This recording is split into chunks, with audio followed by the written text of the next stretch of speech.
Ini Bapak dan Ibu. Al-haqqu mir rabbika fala takunanna minal mumtarin. Kebenaran itu adalah apa yang datang dari Tuhanmu dan janganlah sekali-kali kamu merasa ragu. Saya ulangi.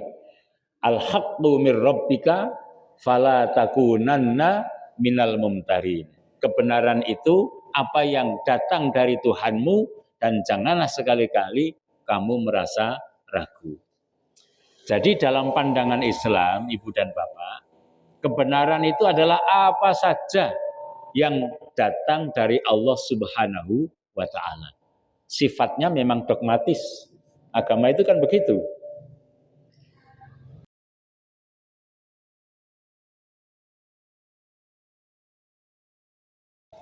Assalamualaikum warahmatullahi wabarakatuh. A'udzu billahi minasyaitonir rajim. Bismillahirrahmanirrahim. Innal hamdalillah nahmaduhu wa nasta'inuhu wa nastaghfiruh. Wa na'udzu billahi min syururi anfusina wa min sayyiati a'malina. May yahdihillahu fala mudhillalah wa may yudlil fala hadiyalah. Asyhadu an la ilaha illallah wahdahu la syarikalah wa asyhadu anna Muhammadan abduhu wa rasuluh la nabiyya wa la rasula ba'dah. Allahumma salli wa sallim wa barik ala nabiyyina Muhammad wa ala alihi wa ashabihi wa man tabi'ahum bi ihsanin ila yaumiddin. Qala Allah Ta'ala fi kitabihil karim. A'udzu billahi minasyaitonir rajim. Bismillahirrahmanirrahim.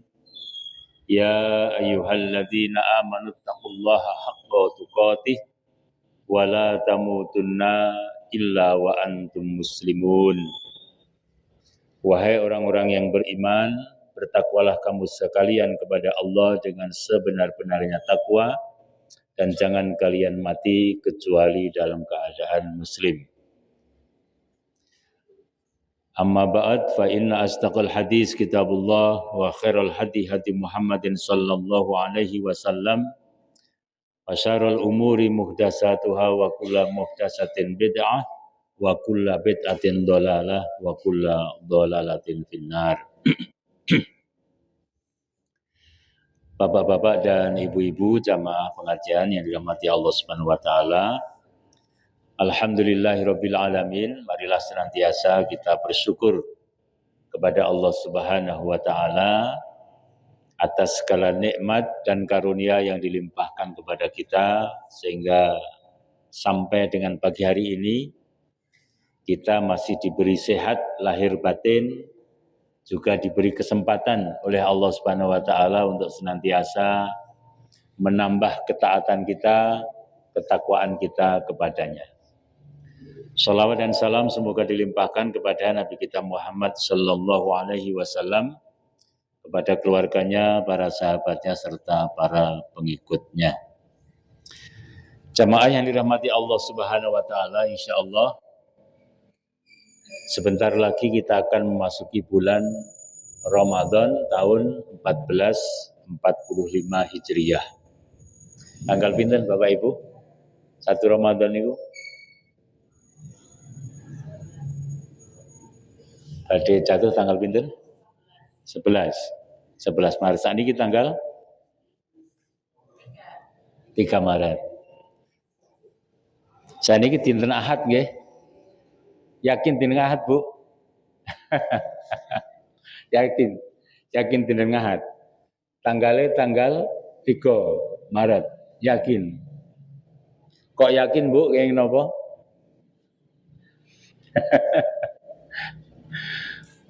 Mengapa kita yakin bahwa hari ini hari Ahad, tanggal 3 Maret 2024? Kayak napa kok yakin? Karena tanggalannya.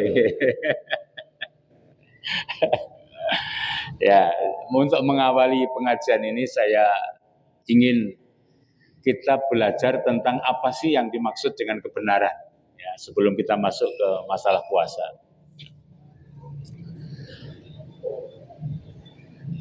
Kalau api itu panas, yakin apa mboten Pak? Bu, yakin. Nggih napa kok yakin?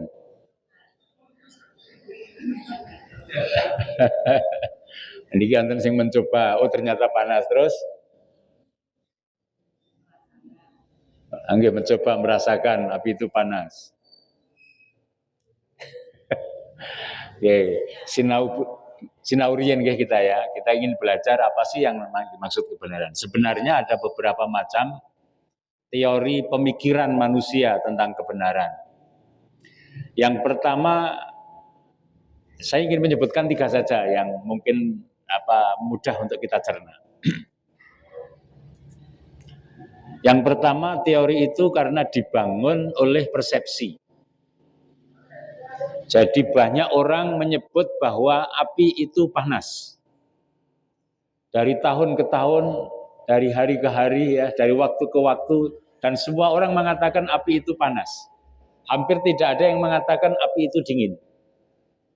Maka kemudian kita berkesimpulan bahwa api itu panas. Kira-kira cocok loh mboten Bu?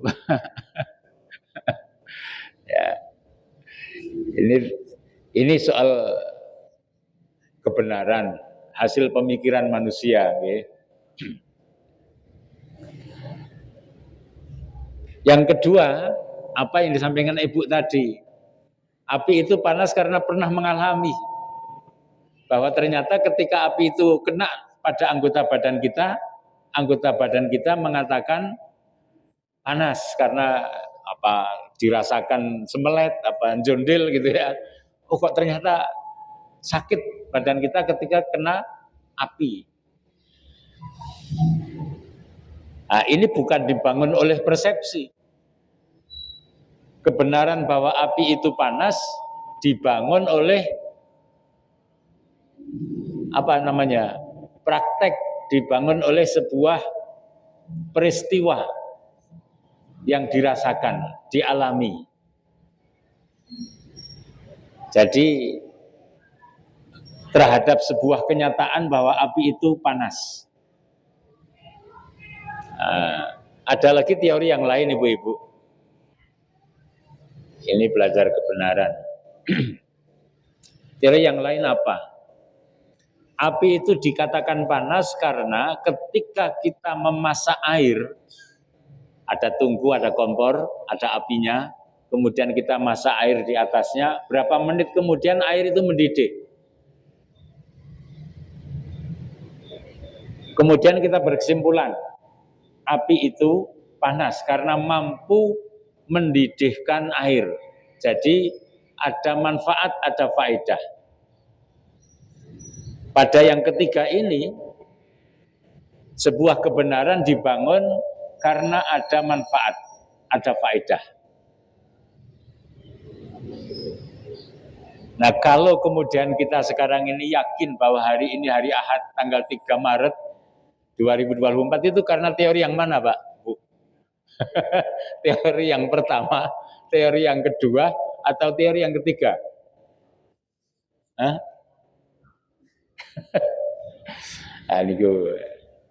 Jadi ternyata pikiran manusia itu berbeda-beda. Tentang kebenaran saja bahwa api itu panas, itu kesimpulannya berangkat dari pemahaman yang berbeda, dari pikiran yang dibangun yang berbeda. Yang pertama karena persepsi, meskipun belum pernah merasakan panasnya api, meskipun belum merasakan faedahnya api itu panas, tapi sudah dibangun di sini bahwa api itu panas, sehingga berkesimpulan api itu panas. Kalau teori yang kedua, karena dibangun dengan sebuah peristiwa, sebuah praktek, sebuah pengalaman, sehingga berkesimpulan api itu panas. Sedangkan yang ketiga tadi dibangun dari sebuah manfaat atau faedah. Nah kalau sekarang bahwa hari ini hari Ahad itu dibangun karena apa? Tanggal 3 Maret, saya ingin tambahi Bapak Ibu. Ibu percaya bahwa 1 tahun itu 12 bulan. Bapak-bapak percaya? 1 tahun itu 12 bulan. Ya, mengapa panjenengan tidak usul saja? Ya, yuk 1 tahun itu 13 bulan. Gitu. Mengapa nggak pernah ada yang usul? Saya ingin sedikit cerita.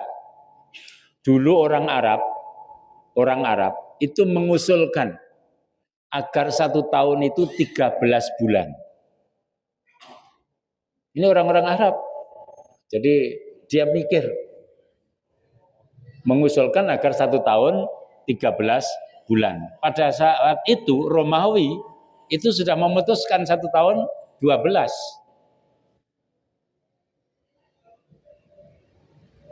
Mengapa orang Arab mengusulkan 13 bulan? Karena rihlatas syita'i was-shaif. Karena ingin orang-orang Arab itu selalu panen kota Mekah itu. Panen perdagangan, bukan panen padi atau apa. Perdagangan antara Yaman dan negeri Sam selalu melewati daerah Mekah. Dan dari musim ke musim itu, kalau diatur 13 bulan dalam 1 tahun, maka pasarannya itu akan selalu ramai di Mekah. Kalau kita kan mengenal ada pasaran Legi, Kliwon, Pon gitu kan. Nah di Arab ada mengenal pasaran juga waktu itu. Kalau dibuat 1 tahun itu 13 bulan, maka Mekah akan selalu ramai orang berdatangan berdagang. Usulan itu oleh masyarakat kan diterima, wong memang ingin masyarakat. Tapi kemudian Al-Quran turun kepada Nabi Muhammad SAW memberitakan bahwa 1 tahun itu 12 bulan.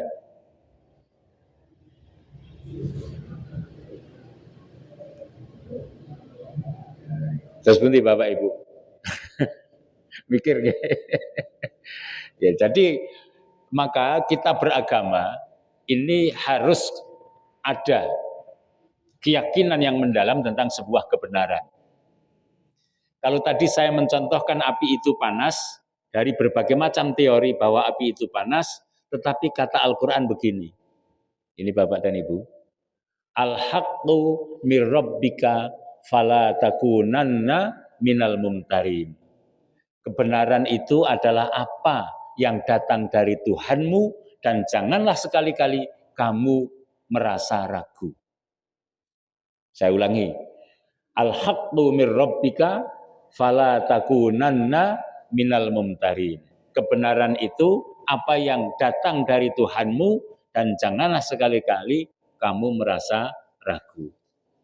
Jadi dalam pandangan Islam, Ibu dan Bapak, kebenaran itu adalah apa saja yang datang dari Allah Subhanahu wa Ta'ala. Sifatnya memang dogmatis. Agama itu kan begitu. Dalam pikiran kita nggak masuk 3 itu 1 itu 3, kan nggak masuk. Tapi ada orang yang meyakini itu kan, ya sudah, itu dogma mereka, paham nggih? Sehingga lakum dinukum waliyadin. Jadi kebenaran menurut konsepsi Islam itu adalah apa yang datang dari Allah Subhanahu wa Ta'ala, itulah kebenaran. Sehingga ketika kita mengatakan api itu panas, maka mengapa kita mengatakan api itu panas? Jawaban kita adalah api itu panas. Ini menurut konsepsi Islam ketika Allah menghendakinya panas. Paham nggih? Tetapi api itu betapapun panas, sifat-sifatnya itu panas, dia bisa menjadi dingin ketika Allah menghendaki api itu dingin. Dan ternyata pernah Nabi Ibrahim alaihissalam dibakar oleh Raja Namrud dengan api yang membara. Menurut teori, orang dibakar pakai api itu ya lumat karena api, ya kan? Menurut teori tadi. Baik teori yang pertama, kedua maupun ketiga. Tapi ketika Allah berfirman kepada api itu, kuni bardan wasalaman, jadilah kamu wahai api dingin dan menyelamatkan bagi Nabi Ibrahim. Maka jadilah api itu dingin. Sehingga bagi kita umat Islam, kebenaran itu sekali lagi adalah apa yang telah ditentukan oleh Allah Subhanahu wa taala. Jadi kembali pada persoalan tadi. Jadi terhadap sebuah kebenaran itu kita meyakini bahwa kebenaran itu adalah apa yang datang dari Allah Subhanahu wa taala, bukan karena pikiran-pikiran manusia. Karena pikiran manusia itu sangat terbatas. Oleh karena itu, kalau kemudian sekarang ini masih ada pemikiran, kita sepakat bahwa hari ini hari Ahad tanggal 3 Maret 2024. Sebenarnya kita belum pernah sepakat kan? Apa pernah menyepakati tanda tangan MOU gitu?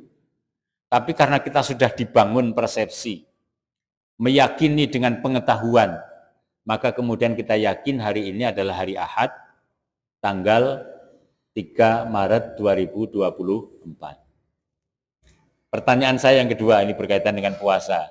Tanggal 1 Ramadan 1445 Hijriah kapan datang?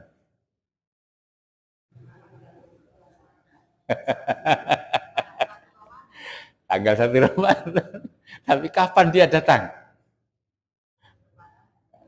Kalau ngajak berpikir nih, Pak, ngaos nih kok ngaos malah pikiran-pikiran. Ini main melek kita ini, main melek kita. Kita ini umat Islam ternyata belum pernah sepakat dalam satu kesepakatan tentang tanggal-tanggal Hijriah. Sehingga terkadang sudut pandangnya berbeda, menentukan tanggal 1 kapan datang itu berbeda pula. Dan itu kita alami. Nggih napa nggih? Nah, beberapa tahun yang lalu hari rayanya berbeda. Betul? Ada di Indonesia. Berbeda kenapa? Karena sudut pandangnya yang berbeda. Karena sudut pandangnya yang berbeda. Itu pikiran manusia. Karena itulah Muhammadiyah menghendaki adanya kalender global internasional tentang kalender Hijriah. Supaya ketika kita mengatakan hari ini tanggal 1 Ramadan, seluruh dunia mengatakan bahwa tanggal itu adalah tanggal 1 Ramadan. Seperti halnya sekarang kita mengatakan hari ini hari Ahad tanggal 3 Maret. Di Amerika, di Keranggan, di Australia, sama 3 Maret semua sekarang ini. Ya kan? Nah, itu dibangun dengan teori-teori tadi. Seandainya kita mengatakan 1 minggu itu jangan 7 hari lah, 8 hari boleh kok usul itu, asal bisa mempertanggungjawabkan usulannya, argumentasinya, gitu kan.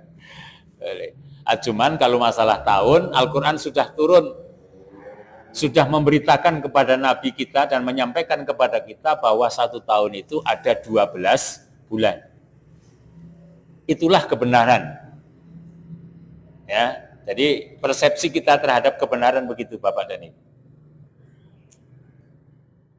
Maka kebenaran ini harus diyakini, memang sifatnya dogmatis. Nah sekarang berkaitan dengan bulan Ramadan, HPT Himpunan Putusan Tarjih itu mengatakan begini. Ini ya, didengarkan. Kaifiyatus Syam, cara berpuasa dalam Himpunan Putusan Tarjih. Idza syahidta syahra Ramadhana bi ru'yatil hilali au syahadati adlin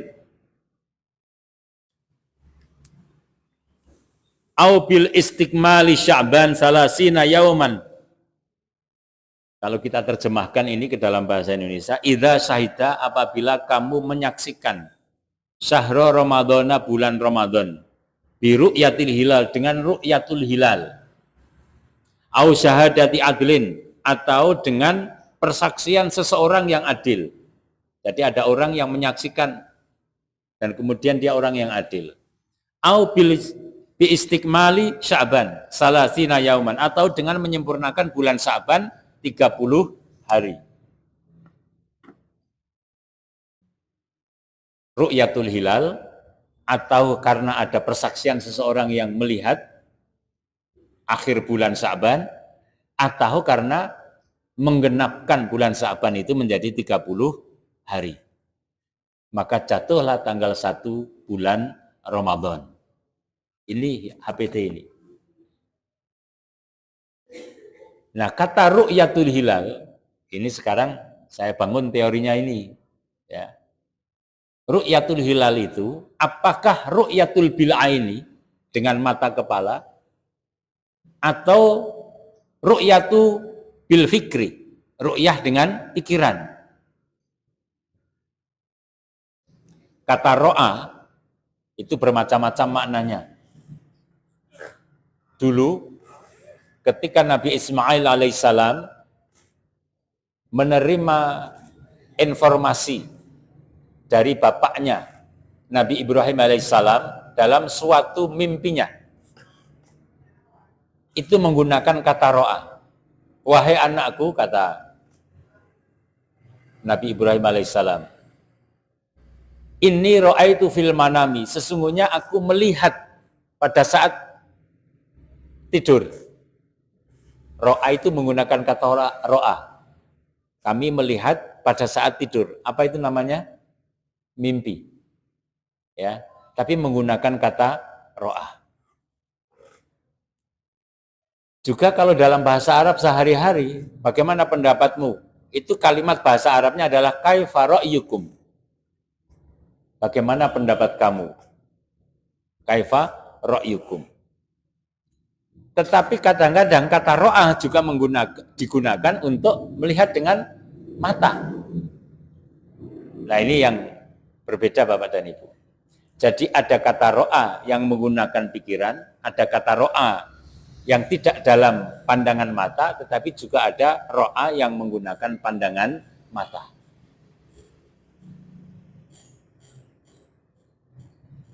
Panjenengan sholat, menghitung dulu atau melihat kondisi awan dulu kalau sekarang loh ya.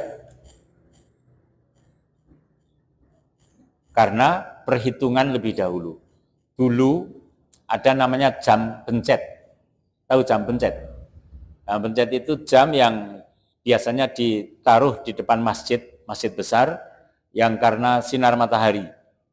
Ya, sehingga kalau ada pakunya itu, ya kan? Nanti kalau sudah miring dikit berarti tiba waktu zuhur. Gitu kan? Itu untuk niteni. Berarti itu adalah menggunakan teori yang kedua tadi, karena pengalaman ya, kemudian melihat matahari, melihat bayang-bayang untuk menentukan kapan datangnya waktu zuhur, dan itu ada ada hitung-hitungannya itu. Nah, ini yang dipakai oleh Muhammadiyah selama ini di dalam menghitung bulan-bulan sampai waktu-waktu detailnya waktu sholat.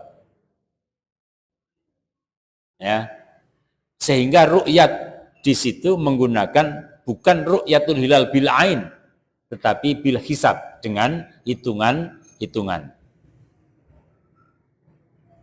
Beberapa hari yang lalu, ulama-ulama Muhammadiyah berkumpul di Pekalongan untuk melaksanakan sebuah musyawarah. Satu di antara yang dibahas adalah kemungkinan ke depan kita akan mensosialisasikan kalender Islam global internasional. Sosialisasi ini sebenarnya sudah berlangsung sekian tahun lamanya sejak muktamar di Makassar. Sampai ke Turki, sampai ke Arab, sampai ke Malaysia, diseminarkan tentang kalender Islam global. Hari ini sudah beberapa negara menyetujui, para ulamanya tentu ya, jadi ulama-ulama yang memiliki kredibilitas tinggi sebagai seorang ulama, menyepakati, tetapi ada sebagian yang belum, karena ini faktor-faktor politik itu tetap mempengaruhi ya. Jadi kalau dalam teori pendidikan itu Bapak, Ibu, jadi ada hal yang mempengaruhi terhadap dunia pendidikan. Staffel BIM itu menceritakan itu. Nah, ini juga. Jadi terhadap masalah persoalan agama pun ada kadang-kadang pengaruh politik, ya, politik dunia maksud saya. Itu pengaruh, itu ada. Zaman Abbasiyah, zaman Umayyah, pengaruh politik itu masuk dalam masalah-masalah keagamaan. Ya, contohnya misalnya di zaman Abbasiyah itu seluruh aliran keyakinan itu harus mengikuti aliran Mu'tazilah. Itu di zaman dinasti Abu Abbas As-Saffah, Abu Ja'far Al-Mansur, dan Al-Ma'mun. Itu diperintahkan oleh Amirul Mukminin supaya menggunakan Mu'tazilah. Tapi kemudian Ahlus Sunnah tidak sepakat itu. Nah, jadi ada pengaruh. Nah, hari ini pun demikian ketika kembali masalah kalender Islam global tadi. Karena itu Ibu dan Bapak, jadi ketika kita puasa nanti, ketika kita menentukan kapan tanggal 1 Ramadan, maka prinsipnya adalah kemana kita mengikuti.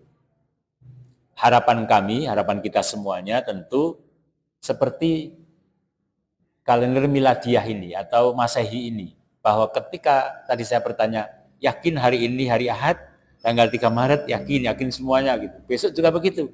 Yakin hari ini tanggal 1 Ramadan, yakin. Semua orang Islam di seluruh dunia meyakini bahwa hari itu hari Ramadan tanggal 1. Harusnya begitu. Ya, tapi itu semuanya dibangun dengan pemikiran-pemikiran. Ya, dibangun dengan pemikiran. Lantas pemikiran yang mana? Gitu kan? Tentu kalau dalam Islam tadi saya sudah menyampaikan al-haqqu mir rabbika. Kebenaran itu apa yang berasal dari Tuhanmu. Dan jangan kamu merasa ragu-ragu. Nah, kalau kemudian para ulamanya yang berbeda, maka kembalikanlah kepada mayoritas ulama itu untuk meyakini sebuah kebenaran didasarkan kepada Al-Quran dan Sunnah. Paham nggih maksud saya? Ya, supaya kita meyakini akan sebuah kebenaran, karena di Indonesia itu terjadi, kalau di Mesir saja enggak, di Arab tidak. Ya, karena apa? Karena patokannya asal pemerintah sudah menyatakan tanggal, maka semua rakyatnya mengikuti. Di Indonesia tidak. Dan itu kita maklumi karena memang sejarahnya begitu, ya. Sejarahnya di Indonesia begitu. Kita maklumi. Lantas apakah diterima atau tidak ibadahnya di sisi Allah Subhanahu wa taala? Besok kita tanya kepada Allah taala gitu. Besok kita tanya kepada Allah Subhanahu wa taala. Tetapi harus ada keyakinan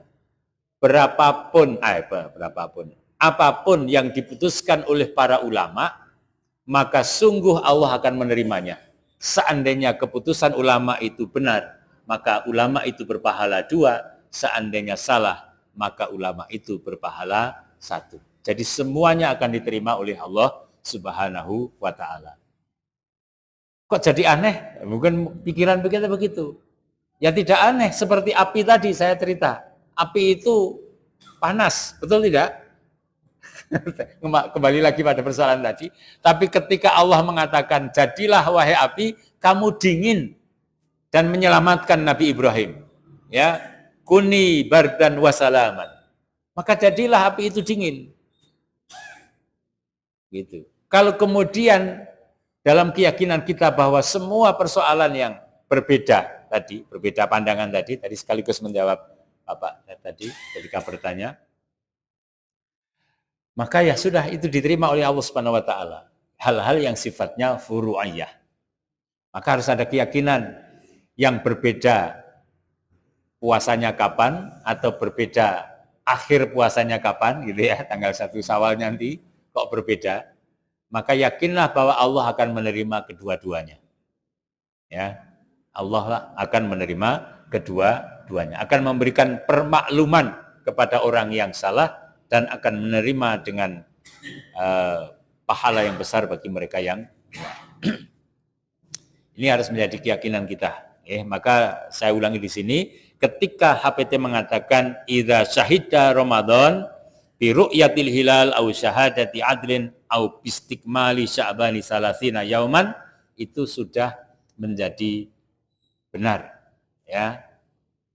Apabila kamu melihat bulan Ramadan dengan ru'yatul hilal ataupun dengan persaksian seseorang yang adil, atau dengan menyempurnakan bulan Sya'ban 30 hari. In humma itu apabila mendung, maka sempurnakan 30 bulan. Di sini masih dilanjutkan, au bil hisabi, atau dengan hisab, perhitungan. Ini buku HPT nggih. Au bil hisabi, dengan perhitungan. Jadi yang mantap Bapak dan Ibu, insya Allah besok tanggal 11 Maret, kalau 11 Maretnya kan nggak berbeda toh? Apa beda? 11 Maretnya kita sudah tidak berbeda. Insya Allah. Mengapa tidak berbeda? Niku wau.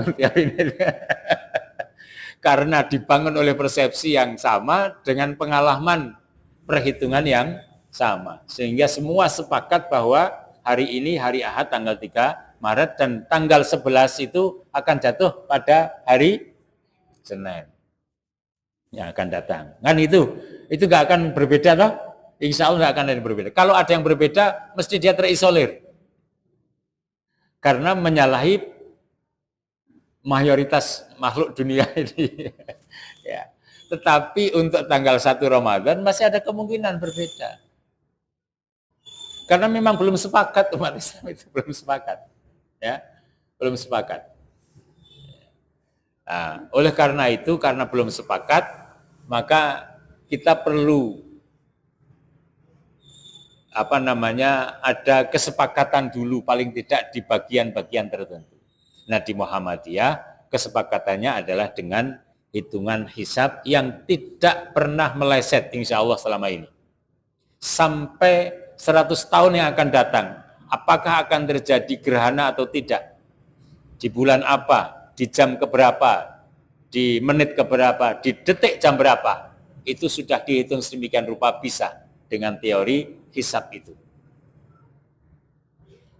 Dan itu menjadi keyakinan kita. Ya. Apakah ini tidak menyalahi Al-Quran? Tidak. Karena Al-Quran memerintahkan supaya kita menghitung-hitung untuk menentukan waktu sholat, itu pun dengan hitungan. Dengan melihat perputaran bulan dan matahari ya terhadap bumi ini dan kemudian menghitungnya. Nah, perintahnya dalam kitab ini ketika puasa datang, fasum mukhlison niyataka lillahi ta'ala. Ini sudah sedikit masuk. Maka kalau itu datang, tanggal 1 Ramadan itu datang, insya Allah besok tanggal 11 Maret itu, fasum maka puasalah kamu, mukhlison dengan ikhlas. Niyataka, niat kamu lillahi ta'ala, karena Allah ta'ala. Karena itu apa yang perlu dipersiapkan Ibu dan Bapak? Yang pertama tentang puasa itu adalah niat kita lillahi ta'ala. Bangunan pikiran kita adalah bangunan kita mentaati apa yang Allah perintahkan. Yang Allah perintahkan itu pasti mengandung kebenaran. Jadi sebenarnya tidak perlu bertanya mengapa harus puasa. Tidak perlu bagi orang beriman. Sami'na, kami mendengar apa perintah Al-Quran, wa ato'na, dan kami taati. Ini konsepsi kebenaran di dalam Al-Quran. Ini masalah keyakinan, ini masalah akidah. Itu. Maka fasum, maka puasalah kamu mukhlisan dengan ikhlas, niyatakan niat kamu lillahi ta'ala kepada Allah subhanahu wa ta'ala. Jadi besok kita puasa itu karena ada perintah Allah ta'ala, dan perintah Allah itu pasti mengandung kebenaran. Tidak mungkin Allah akan menjerumuskan makhluknya yang diciptakannya sendiri. Kita laksanakan dengan niat lillahi ta'ala, mencari keridhaan Allah subhanahu wa ta'ala. Ini persiapan pertama Ibu dan Bapak. Karena kalau itu kita bangun dan kemudian kita melaksanakannya dengan ikhlas betul, itulah yang kemudian akan menerima manfaat. Yakni manfaat yang berkaitan dengan perkataan Nabi Shallallahu Alaihi Wasallam, hadis Nabi, man soma Ramadana imanan wahtisaban ghufira lahu ma taqaddama min dzambihi.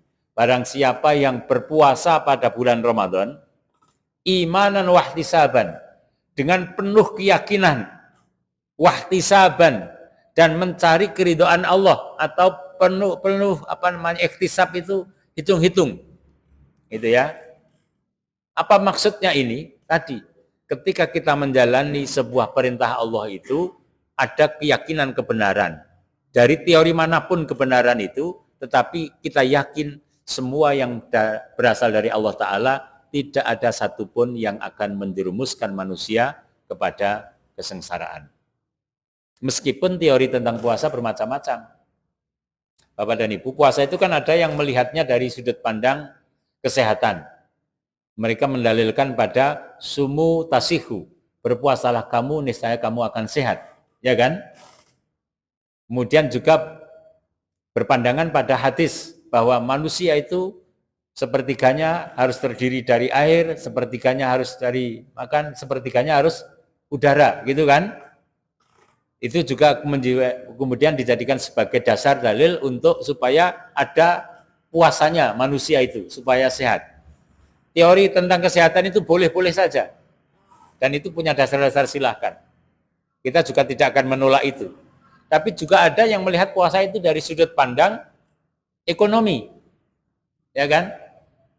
Puasa dilihat dari sudut pandang ekonomi. Nanti bisa dibuka. Bahkan ada beberapa buku tentang itu. Kemudian ada yang melihat puasa dari sudut pandang historinya, sejarahnya. Ternyata puasa itu tidak hanya diwajibkan pada kita. Dulu orang sebelum kita pun, zaman Nabi Musa, zaman Nabi Isa, zaman orang-orang sebelumnya juga sudah berpuasa. Maka kalau kemudian Nabi Muhammad turun yang terakhir dan kemudian memerintahkan puasa, ya wajar saja karena dulu sebelumnya sudah ada. Ada yang memandangnya semacam itu. Bahkan hari ini pun orang di luar Islam juga puasa. Ya kan? Hari-hari ini orang di luar Islam itu juga puasa. Tapi puasanya syariatnya berbeda. Nah, terhadap pandangan-pandangan sudut pandang itu silahkan.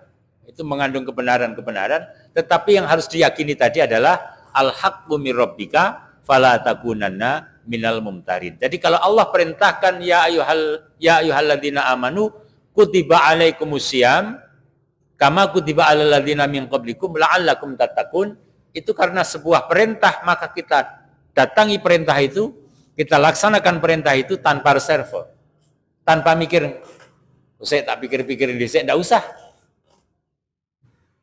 Kalau kita terhadap agama kita tidak seperti itu, maka pada saat yang demikian itu, keyakinan kita sedang menurun. Ini yang ingin saya sampaikan Ibu dan Bapak. Intinya di sini ini. Jadi ketika kita menerima perintah puasa besok pada bulan Ramadan, maka sami'na, kami mendengar perintah itu, wa ata'na, dan kami taati tanpa reserve. Tapi ketika kita mengatakan begitu dan yakin begitu, itu sudah dibangun oleh pemikiran tentang kebenaran yang benar. Paham ya?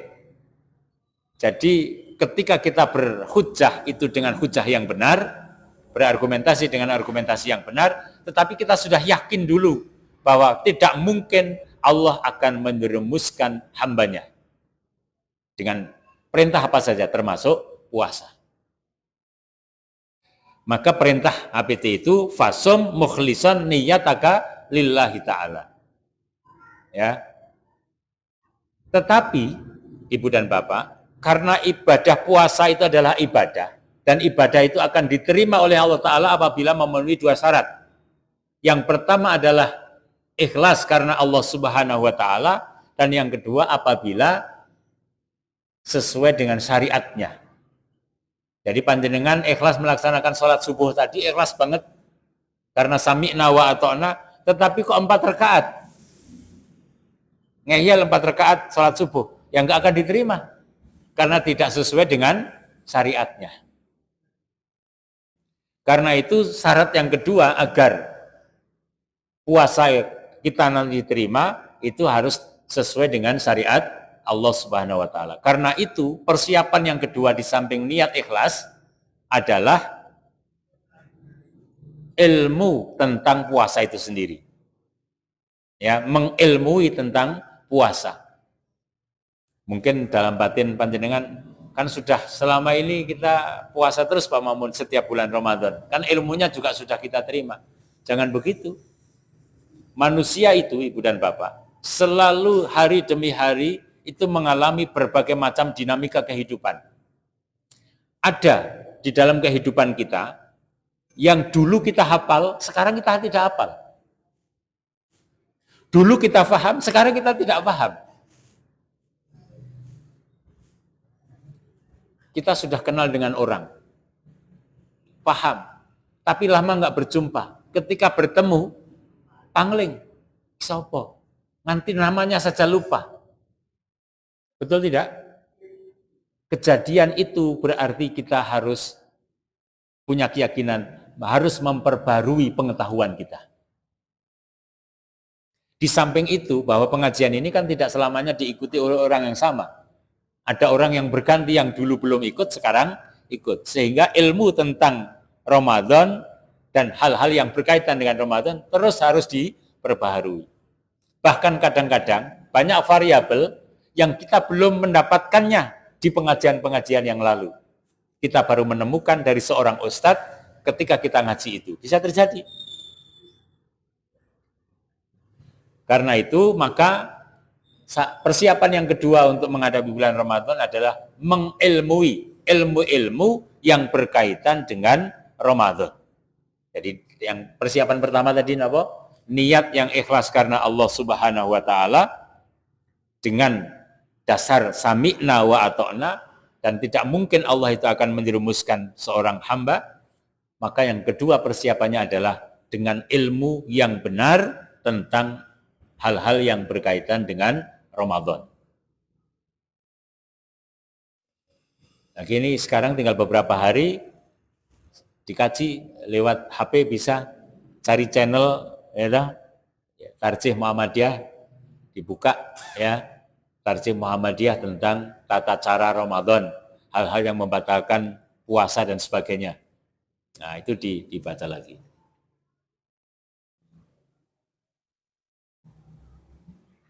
Wa ajmi'i syiyama qabla al-fajri illa an takuni haidan au nafsa au nafsa'a fa aftiri waqdihi fi yaumin akhar wa in kunta maridan au ala safarin falakal iftaru summa qdihi mutatabi'an au mutafarriqan fi ayyami ukhar. Jadi kita melaksanakan itu bulan puasa nanti, puasanya dimulai dari fajar hingga maghrib, ya, dan itu kita sudah pahami. Walaupun demikian harus dipahami pula tentang apa-apa yang membatalkan puasa. Kalau kita makan sahur, kemudian kita sudah selesai, ya, kemudian kita sudah mulai berniat berpuasa, datang waktu subuh, tiba-tiba jam 10 siang ada selilit. Kok nyer tanpa sengaja, kelek. Batal apa tidak puasanya? Nah, itu kan perlu diilmui, ya kan? Jangan-jangan karena yang demikian kemudian padu. Yang satu mengatakan batal, yang satu tidak mengatakan tidak batal. Nah, itu harus diilmui. Bisa terjadi tidak? Kalau masa kita mengaji dulu ya itu jadi bahan diskusi kan? Bahan diskusi. Itu.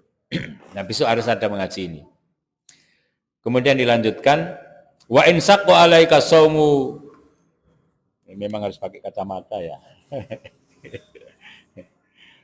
Wa in saqqa alaika saumu li kibarika au maradin musminin la yurja bur'uhu falakal iftaru aidan wafdi bi itma'i miskinin bi it'ami miskinin li kulli yaumin muddun wa kadza li hamlin au irda'in. Ya. Jadi bila mana kita itu pada saat berpuasa itu merasa berat. Sekarang ini misalnya tukang bangunan, ya, Bapak dan Ibu, tukang bangunan, kerja keras, keringetan, boleh tidak berpuasa pada saat bulan Ramadan? Ini pasti akan jawabannya bermacam-macam kan? Nah, memang ini perlunya ngaji di situ sebenarnya. Harusnya kita ngaji ke situ ya. Tapi ini memang saya membangun pikiran dulu, membangun pikiran, keyakinan tentang kebenaran. Besok ngajinya sama Pak Wanto aja yang tentang puasa itu. Ya. Kalau seorang tukang bangunan itu berkeringat, ya, kemudian tidak kuat misalnya, atau mungkin satu saat kuat, atau secara umum, ini kan harus detail. Ada yang secara umum, ada yang tidak kuat, ada yang tetap kuat gitu kan. Nah, boleh tidak berpuasa pada bulan Ramadan? Tentu jawabannya berbeda-beda. Dan hukumnya pun menjadi berbeda-beda antara satu orang dengan yang lain. Itu ya. Hukumnya bisa menjadi berbeda. Seperti halnya begini Ibu dan Bapak. Orang meninggalkan sholat, orang mukmin, tapi meninggalkan sholat wajib. Itu hukumnya bisa berbeda-beda. Ada yang jatuh kafir, betul-betul kafir dia keluar dari Islam, tapi ada yang jatuhnya dia fasik. Ada yang jatuhnya dimaklumi, dimaafu oleh Allah Ta'ala. Hukumnya berbeda-beda. Nah, itu kasusnya individual. Jadi hukum itu berlaku secara umum, ya pengertiannya, tetapi kalau sudah menjatuhkan hukuman pada seseorang, maka berbeda-beda. Ya, karena faktor ilah, faktor sebab, faktor ilat, ya, faktor sebab. Nah, ini perlu saya sampaikan. Saya ingin membangun. Jadi pengajian pagi hari ini saya ingin membangun sebuah keyakinan itu dari mana kita bangun. Apakah pikiran kita saja atau sebenarnya memang kita ini sebagai orang beriman wajib sami'na wa ata'na. Ya, tetapi ketika kita sami'na wa ata'na itu juga harus sudah dibangun dengan cara berpikir yang benar. Gitu loh. Itu yang ingin saya maksudkan, saya sampaikan pada pagi hari ini. Agak rumit ya, tetapi itulah. Jadi ketika kita yakin ada 4 aspek dalam keyakinan kita. Aspek akidah, aspek ibadah, aspek akhlak, aspek muamalah, ya kan? Ini disepakati oleh para ulama, tapi umat Islam semuanya kadang-kadang belum paham mana yang harus sama. Ibadah, mana yang boleh berbeda, mana yang tidak. Gitu kan? Nah, ini masih sangat global. Karena itu ingin saya sampaikan. Jadi, Bapak dan Ibu yang dirahmati Allah Subhanahu wa taala, kembali niatan saya untuk menyampaikan ini adalah bahwa apa saja yang datang dari Allah Subhanahu wa taala, apa saja yang datang dari Rasulullah Sallallahu Alaihi Wasallam itu pasti benar. Bagaimana kita mengimaninya? Sebagaimana Abu Bakar As-Siddiq radhiyallahu anhu ketika mengimani berita tentang Isra Mi'rajnya Nabi Muhammad Sallallahu Alaihi Wasallam. Dulu ada orang-orang Arab yang ketika mendengar berita tentang Isra Mi'raj Nabi Muhammad itu bertanya-tanya, apa iya Nabi itu Isra dari Mekah Masjidil Haram ke Masjidil Aqsa dalam satu malam itu, dan kemudian Mi'raj sampai ke Sidratul Muntaha. Bertanya-tanya, sampailah datang kepada Abu Bakar As-Siddiq radhiyallahu anhu. Dan ketika Abu Bakar As-Siddiq diberitahu tentang itu, dan kemudian beliau bertanya, apakah itu beritanya dari beliau, dari Nabi Muhammad SAW? Iya. Maka kemudian beliau mengatakan, benar dia. Itulah yang kemudian dia diberi label predikat As-Siddiq, orang yang selalu membenarkan. Nah, keimanan kita, Ibu dan Bapak, itu harus seperti itu. Paham ya maksud saya? Ya. Jadi jangan bertanya-tanya, puasa ki janjane nopo sih? Ya, bolehlah orang berteori semua itu boleh, tidak dilarang. Tapi harus kemudian pada titik kulminasinya itu kita meyakini sebagaimana imannya Abu Bakar As-Siddiq radhiyallahu anhu tentang Isra dan Mi'raj. Puasa ini pasti kita imani, pasti kita jalani dengan ikhlas kepada Allah Ta'ala, dan kemudian kita mengikuti apa yang menjadi syariat Nabi dan Allah Subhanahu wa Ta'ala. Itu yang maksud saya yang ingin saya sampaikan pada pagi hari ini. Gitu. Nah, tentang kemudian syariatnya, moga nanti dipelajari lebih dalam lagi di kitab ini. Nanti dibuka saja HPT, itu insya Allah sudah detail tentang tata cara puasa, tentang cara puasa, hal-hal yang membatalkan puasa dan lain sebagainya, itu sudah tinggal baca. Apalagi punya HP, tinggal buka saja, ketik gitu, Himpunan Putusan Tarjih bab puasa, nanti akan muncul di situ, bahkan mungkin dengan tanya jawabnya. Nah, mungkin demikian yang bisa kita sampaikan pagi hari ini ya. Ingin saya bangun keyakinan kita.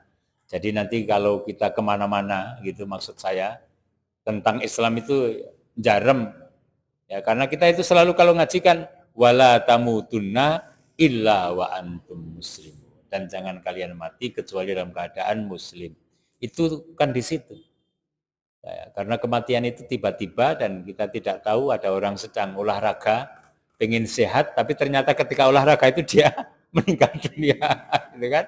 Kan ada, kan karena ban sehat, ban umurnya panjang, tapi justru ketika olahraga dia meninggal dunia, gitu ya. Jadi kita tidak tahu kapan kita, tetapi kita harus siap dengan keyakinan penuh lillahi ta'ala tadi, ya. Jadi jangan ada keraguan, ya, jangan ada keraguan tentang kebenaran Islam.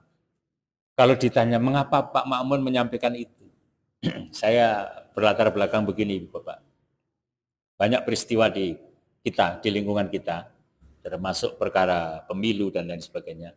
Saya berkesimpulan bahwa masih ada di masyarakat kita ya tentang keraguan terhadap nilai-nilai Islam. Ya, tentang keraguan terhadap nilai-nilai Islam. Apalagi gitu loh, sampai kepada keyakinan Islam. Saya melihatnya seperti itu, ada keraguan. Ya, itu kesimpulan ya. Boleh saja kesimpulan ini dibantah gitu ya. Tetapi saya berkesimpulan semacam itu karena itu saya harus bangun kita, diri kita dan masyarakat kita tentang keyakinan Islam itu. Ya, saya ingin seperti tadi, jadi ada bangunan-bangunan tentang kebenaran. Kebenaran itu apa, dan kemudian dari Islam itu sebenarnya apa yang dimaksud dengan sebuah kebenaran. Jadi memang sifatnya agama itu dogmatis. Di mana-mana yang namanya agama itu dogmatis. Bahkan orang tidak beragama pun punya dogma. Itu loh. Ya, orang tidak beragama itu pun punya dogma. Sehingga kalau kita itu beragama dengan dogma, ya tentu tadi sudah saya katakan harus dibangun dengan pemikiran dulu. Ya. Tetapi dogma itu harus kita yakini juga. Ada yang memang kadang-kadang tidak masuk akal. Ya, tidak masuk akal. Seperti orang lain juga tidak masuk akal. Masa matahari disembah? Matahari disembah. Menurut kita nggak masuk akal kan? Tapi dogmanya mereka begitu. Ya kan? Orang-orang Jepang yang menyembah matahari kan yang meyakini itu. Ya sudah, biarkan mereka. Maksud saya semacam itu.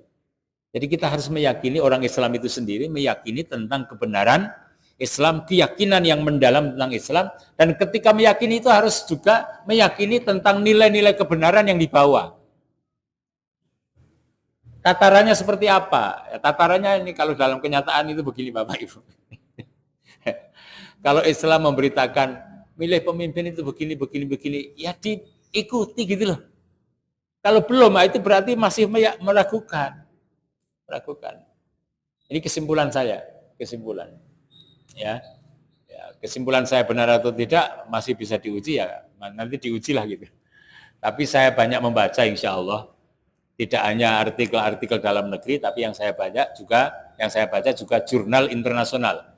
Jadi saya melihat masyarakat dunia saat ini ada dalam kebimbangan, dalam keraguan, ya, dalam kebimbangan, dalam keraguan. Dan itu mungkin merupakan satu tanda-tanda akhir zaman, ya, tanda-tanda akhir zaman. Wallahu a'lam bishawab. Mudah-mudahan apa yang saya sampaikan ini benar, dan kalau itu benar dari Allah Subhanahu wa taala, mudah-mudahan kita mampu menjalaninya dalam keyakinan kita sebagai seorang muslim, dan mudah-mudahan kita senantiasa mendapatkan barokah dan hidayah dari Allah Subhanahu wa taala. Kurang dan lebihnya mohon maaf, saya akhiri subhanakallahumma wa bihamdika asyhadu an la ilaha illa anta astaghfiruka wa atubu ilaik. Walhamdulillahirabbil alamin. Assalamualaikum warahmatullahi wabarakatuh. Oh, monggo. Kalau tidak ya sudah kemarin gitu. Kalau ada apa-apa bisa ditanyakan. Oke.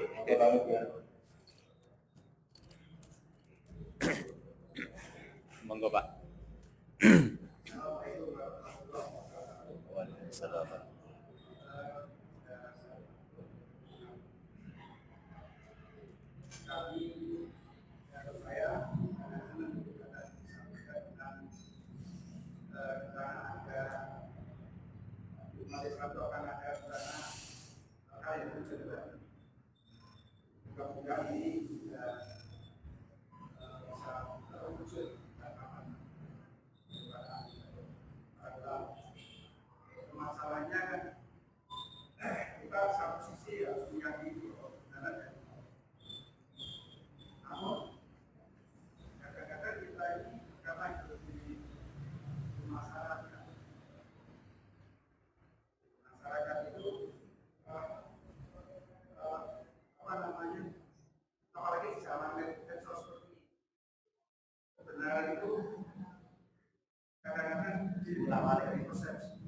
Persepsi dibangun dari framing.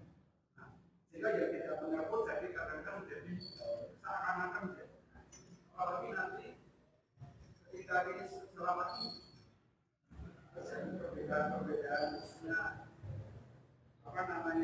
dari besar. Ini nanti di medsos ramai sekali. Sehingga kadang-kadang ini kita buka medsos itu jadi panas. Kita itu hanya ingin dari merayakan hari besar.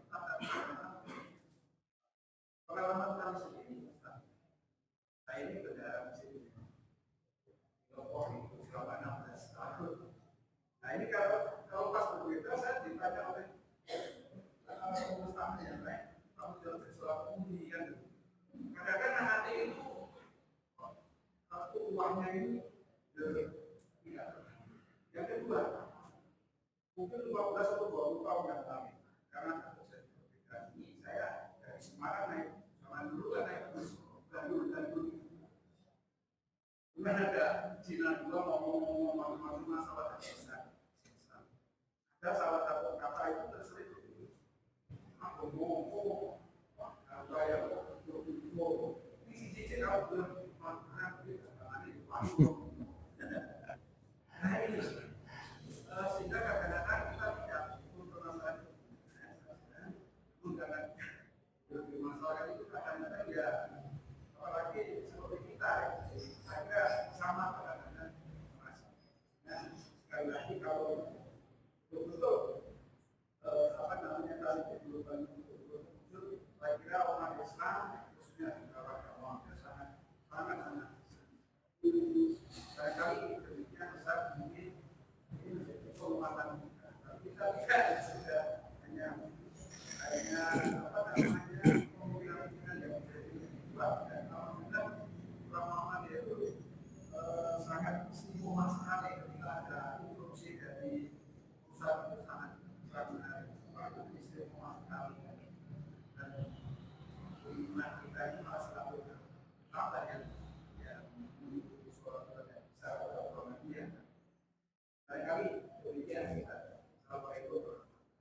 Waalaikumsalam warahmatullahi wabarakatuh. Jadi yang demikian ini sudah terjadi cukup lama ya. Karena itu kita mesti bijaksana. Ya. Bijaksana itu tidak harus kemudian kita ikut-ikutan pada pandangan yang keliru menurut pandangan kita. Karena kita memang masih berbeda pandangan. Itu belum satu. Tetapi yang satu adalah bahwa kebenaran itu tetap dari Allah. Gitu ya. Semuanya akan mendasarkan pada kalimat yang sama, pada Al-Quran dan Sunnah yang sama. Gitu. Nah, perbedaan-perbedaan pendapat yang sifatnya furu'iyah itu dibangun karena ijtihad. Jadi furu' namanya furu'iyut cabang, bukan asal, bukan usul, ya, bukan yang pokok. Karena itu sifatnya ijtihadiyah, maka berlaku sebagaimana qadhi, sebagaimana seorang hakim ketika memutuskan suatu perkara. Hakim ketika memutuskan suatu perkara tentu dia meneliti dulu tentang perkara-perkara yang ditanganinya yang akan dijatuhkan pada seseorang yang melakukannya. Nah, menyelidiki, meneliti, dokumentasi, mengkaji, sampai kemudian memutuskan, itulah yang disebut dengan ijtihad. Nah, ijtihad ini ketika seorang hakim keliru, maka dia berpahala 1.